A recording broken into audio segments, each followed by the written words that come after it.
प्रिय विद्यार्थियों, famous Hindi channel में आप सभी का एक बार फिर से स्वागत है। इंटरमीडिएट की कक्षा में हम हिंदी के अनिवार्य संस्कृत खंड के 6वें पाठ को लेकर उपस्थित हुए हैं, जिसका शीर्षक है नृपति दिलीप। इसके कुछ श्लोकों का हिंदी अनुवाद हम लोग पढ़ चुके हैं, तो आइए देर न करते हुए इसके शेष श्लोकों का हिंदी अनुवाद पढ़ते हैं। आइए देखते हैं।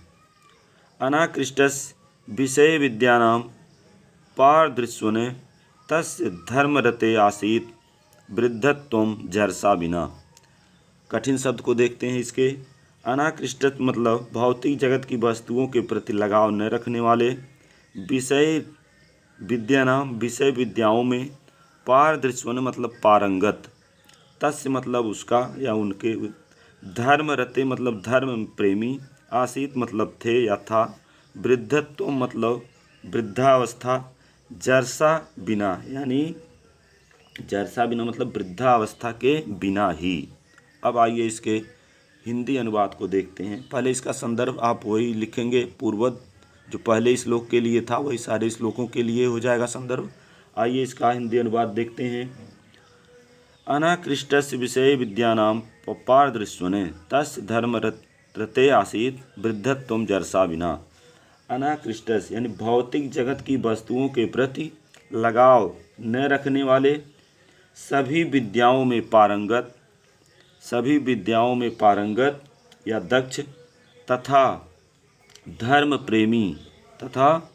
प्रेमी उस राजा दिलीप का वृद्धावस्था के बिना या वृद्धावस्था के न होने पर भी बुढ़ापा ही था। फिर से एक बार देख लीजिए, हिंदी अनुवाद हेडिंग डालेंगे, लिखेंगे भौतिक जगत की वस्तुओं के प्रति लगाव न रखने वाले, सभी विद्याओं में पारंगत, धर्म प्रेमी उस राजा दिलीप की वृद्धावस्था न होने पर भी बुढ़ापा ही था। अब आइए अगले श्लोक के ऊपर चलते हैं। प्रजानां विनयाधानात् रक्षणात् भरणादपि स पिता पितर अस्तासां केवलम जन्म हेतवे। इसके कठिन शब्द को आइए देखते हैं। कठिन शब्द हो जाएगा प्रजानां मतलब प्रजा में, विनय मतलब विनम्रता, रक्षणार्थ मतलब रक्षा करने के कारण, भरणादप मतलब भरण पोषण करने के कारण भी, स माने वह, पिता मतलब पिता, दिलीप यानी पिता शब्द कहा गया है दिलीप के लिए, पितर अस्तासाम उनके यानी प्रजा के पिता, केवलम मतलब केवल, जन्म हेतु मतलब जन्म के कारण, जन्म हेतु मतलब जन्म के कारण। अब आइए इसके हिंदी अनुवाद को देखते हैं।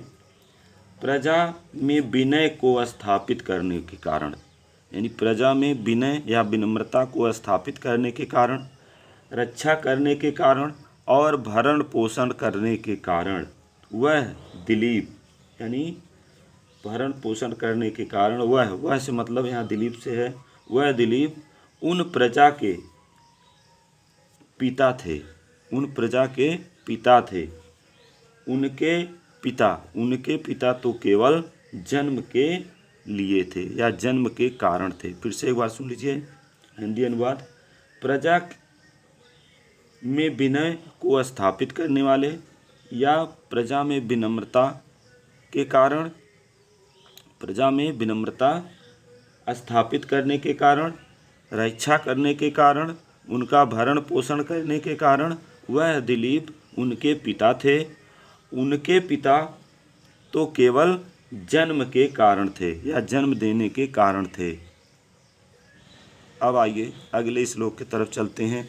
अगला श्लोक है दूदो गाम से यज्ञाय सस्याय मधव दिवम संपद विनिमय येन उभो दधर्तु भुवनम द्वयम।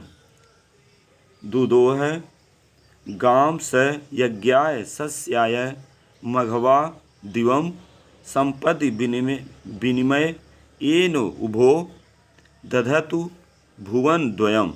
अब आइए इसके कठिन शब्द को देखते हैं। दुदोह मतलब दोहन किया। गाम मतलब पृथ्वी का। सस्याय मतलब अन्न के लिए, सस्याय मतलब अन्न के लिए। मघवा मतलब इंद्र, यहाँ मधवा है, मघवा छपा है, इस नाते दिक्कत हो रही थी। मधवा मतलब इंद्र। दिवम मतलब स्वर्ग। संपत मतलब संपत्ति के। विनिमयन मतलब जो आदान प्रदान से। उभो मतलब दोनों। दधत मतलब धारण करते थे अथवा संभालते थे। अब आइए इसके हिंदी अनुवाद को देखते हैं। संदर्भ पूर्वत हो जाएगा पहले की तरह। देखिए, वे राजा दिलीप से कहा जा रहा है, वे राजा दिलीप यज्ञ करने के कारण या यज्ञ करने के लिए पृथ्वी का दोहन करते थे, और इंद्र अन्न के लिए स्वर्ग का। वे राजा दिलीप यज्ञ करने के लिए पृथ्वी का दोहन करते थे, और इंद्र अन्न के लिए स्वर्ग का दोहन करते थे। वे दोनों संपत्तियों के आपसी लेन देन से, वे दोनों संपत्ति के आपसी लेन देन से दोनों लोगों का भरण पोषण करते थे। फिर से एक बार देख लीजिए। वे राजा दिलीप यज्ञ करने के लिए पृथ्वी का दोहन करते थे, और इंद्र अन्न के लिए स्वर्ग का दोहन करते थे। वे दोनों संपत्ति के आपसी लेन देन के लिए दोनों लोगों का भरण पोषण करते थे। वे राजा, आप लिखेंगे संदर्भ पहले लिख देंगे, उसके बाद हिंदी अनुवाद हेडिंग डालेंगे। लिखेंगे वे राजा दिलीप यज्ञ करने के लिए पृथ्वी का दोहन करते थे, और इंद्र अन्न के लिए स्वर्ग का दोहन करते थे। वे दोनों संपत्तियों के आपसी लेन देन से दोनों लोगों का भरण पोषण करते थे। अब आइए अगले श्लोक की तरफ चलते हैं। द्वेष्योऽपि सम्पतः शिष्टस्तस्य स्यात्तस्य यथौषधं त्याज्यो दुष्टः प्रियोऽप्यास आङ्गुली ओर्गच्छतः। द्वयोऽपि सम्पतः शिष्टस्तस्य स्यात्तस्य यथौषधम यानी यथा औषधम, दो शब्द है, यथा औषधम। त्याज्यो दुष्ट प्रियो प्यासीद अंगुली और गच्छत। अब आइए इसके कठिन शब्द को देखते हैं। कठिन शब्द है देश्योऽपि मतलब दुश्मन भी। शिष्ट मतलब सज्जन, सभ्य। आर्तस्य मतलब रोगी का। त्याज्य मतलब त्यागने योग्य। दुष्ट मतलब दुष्ट स्वभाव वाला। प्रिय मतलब प्रिय व्यक्ति। इव मतलब समान, उर्गच्छता का मतलब हो जाएगा सांप द्वारा डसी गई। इसके हिंदी अनुवाद को देखते हैं। उन्हें सज्जन शत्रु भी उसी प्रकार स्वीकार था जिस प्रकार रोगी को औषधि। उन्हें सज्जन शत्रु भी उसी प्रकार स्वीकार था जैसे रोगी को औषधि, तथा दुष्ट व्यक्ति या दुष्ट प्रियजन या दुष्ट है और प्रिय है उसे उसी प्रकार त्याज्य था या त्यागने योग्य था जैसे सर्प से डसी हुई उंगली त्याग देने योग्य होती है। पुनः एक बार सुन लीजिए अनुवाद। उन्हें सज्जन शत्रु भी उसी प्रकार स्वीकार्य था जैसे रोगी को औषधि, तथा दुष्ट प्रियजन उसी प्रकार त्याज्य था या त्यागने योग्य था जैसे सर्प से डसी हुई अंगुली। अब आइए अंतिम श्लोक की तरफ चलते हैं। अगला श्लोक है स बेलाव प्रबलयाम परिखीकृत सागराम अनन्य शासन न अमुर्वी शासकैक पुरीमिव। स बेलाव प्रबलयाम परिखीकृत सागराम अनन्य शासना अमूर्खी शासकैक पुरीव मीव।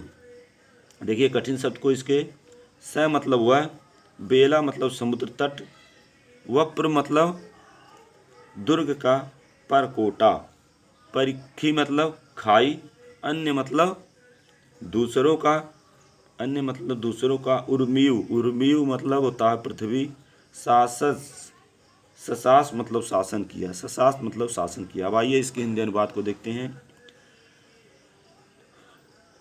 स मतलब दिलीप के लिए आया शब्द। संपूर्ण पृथ्वी पर वह राजा दिलीप ने एक छत्र शासन किया। संपूर्ण पृथ्वी पर वह राजा दिलीप ने एक छत्र शासन किया।